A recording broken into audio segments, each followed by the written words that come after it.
안녕하세요. 혹시 이런 경험 없으세요? 선택할 건 너무너무 많은데 뭘 선택해도 왠지 모르게 마음 한구석이 텅 빈 것 같은 느낌이요? 오늘은 신광삼 목사님의 설교를 바탕으로 이 공허한 풍요의 시대에 어떻게 진짜 만족을 찾을 수 있을지 그 이야기를 좀 나눠볼까 합니다. 네, 바로 이 질문에서부터 오늘 이야기를 시작해볼까 해요. 가진 것은 많은데 왜 마음은 허전할까요? 정말 많은 사람들이 공감하는 말일 텐데요. 물질적으로는 부족한 게 없는데도 이상하게 채워지지 않는 이 느낌. 이게 바로 오늘 우리가 깊이 파고들 문제입니다. 자, 먼저 우리 시대가 가진 좀 아이러니한 상황부터 한번 들여다볼게요. 설교에 나온 일화가 참 재밌는데요. 맛집이 쫙 깔린 거리를 막 헤매다가 고민 끝에 한 군데를 정해서 밥을 먹었어요. 근데 다 먹고 나니까 옆집 갈 걸 그랬나? 하는 후회와 아쉬움이 드는 거 있죠? 아마 다들 한 번쯤은 겪어보셨을 거예요. 그쵸? 바로 이게 우리 시대의 자화상, 공허한 풍요의 시대라는 겁니다. 선택지가 너무 많아서 오히려 만족도는 떨어지는 거죠. 먹은 것에 대한 감사함보다는 내가 선택하지 않은 다른 것에 대한 욕망이 더 크게 느껴지는 거예요. 물질은 넘쳐나는데 영적인 갈증은 더 깊어지는 역설인 셈입니다. 사실 이런 공허함, 이게 오늘날에만 있는 감성은 아니거든요. 아주 오래전 요한복음에서는 이 문제에 대한 영적인 해답을 하나 제시하고 있습니다. 자, 여기 이 비교를 한번 보세요. 정말 흥미롭지 않나요? 세상의 떡, 그러니까 광야에서 이스라엘 백성들이 먹었던 만나 같은 것들은요, 먹어도 금방 다시 배가 고파져요. 일시적인 만족을 줄 뿐이죠. 하지만 예수님이 말씀하시는 생명의 떡은 한번 먹으면 영원히 배고프지 않은 그런 영원한 만족을 준다고 합니다. 이게 바로 핵심입니다. 내가 곧 생명의 떡이다. 여기서 떡을 먹는다는 건요, 단순히 예수님이 내 배고픔이나 현실적인 문제를 해결해주는 기적을 바라는 게 아니에요. 그분을 내 영적인 생명의 진짜 근원으로 믿고 받아들이는 것, 바로 그걸 의미하는 거죠. 그렇다면 이 생명의 떡을 받아들인다는 게 구체적으로 우리 삶을 어떻게 바꿀 수 있을까요?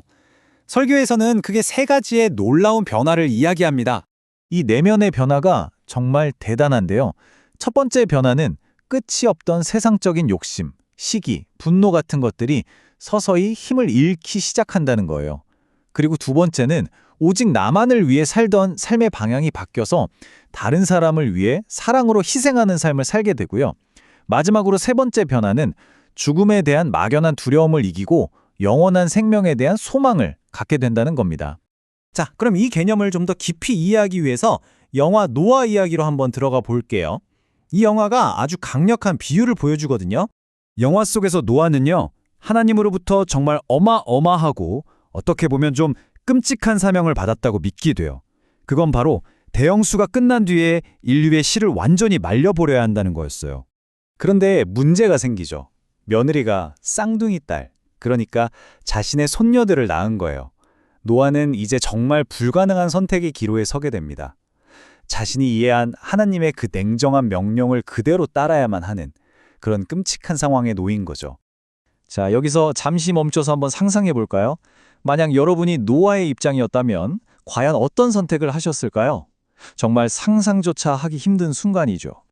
노아는 칼을 들었지만 결국 차마 갓 태어난 순수한 손녀들을 죽이지 못합니다. 자신이 철석같이 믿었던 하나님의 뜻에 불순종하고 대신 사랑을 선택한 거예요. 바로 이 지점이 핵심입니다. 영화의 결말은 우리에게 아주 강력한 메시지를 던져요. 하나님의 진짜 뜻은 그 냉혹하고 맹목적인 순종이 아니라 노아가 보여준 그 연민과 사랑의 행위 안에 있었다는 걸 보여주는 거죠. 이 노아의 이야기는 우리에게 아주 중요한 걸 알려줍니다. 바로 생명의 떡으로 채워진 삶이 어떤 모습인지 말이죠. 그것은 바로 사랑을 선택하는 믿음입니다. 그러니까 진짜 믿음이라는 건 어떤 규칙을 지키는 매뉴얼이 아니라는 거예요. 하나님과의 관계죠. 노아처럼 우리도 하나님의 뜻을 오해하고 넘어질 수 있어요. 하지만 중요한 건 사랑의 근원과 연결되어 있다면 우리가 실수하고 실패하더라도 괜찮다는 겁니다. 하나님은 우리의 연약함까지도 사랑으로 품어주신다는 거죠. 설교는 마지막으로 이걸 기억하라고 말합니다. 주님이 내 안에 계십니다. 바로 이 믿음이죠. 이 사실을 매일 기억하고 살아갈 때 우리의 행동은 자연스럽게 이기적인 욕망이 아니라 사랑을 향하게 될 겁니다.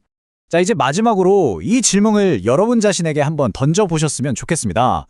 수많은 선택지와 풍요 속에서 과연 내 삶을 진정으로 채우고 나를 살게 하는 양식은 무엇인가? 한번 깊이 생각해보는 시간이 되시길 바랍니다.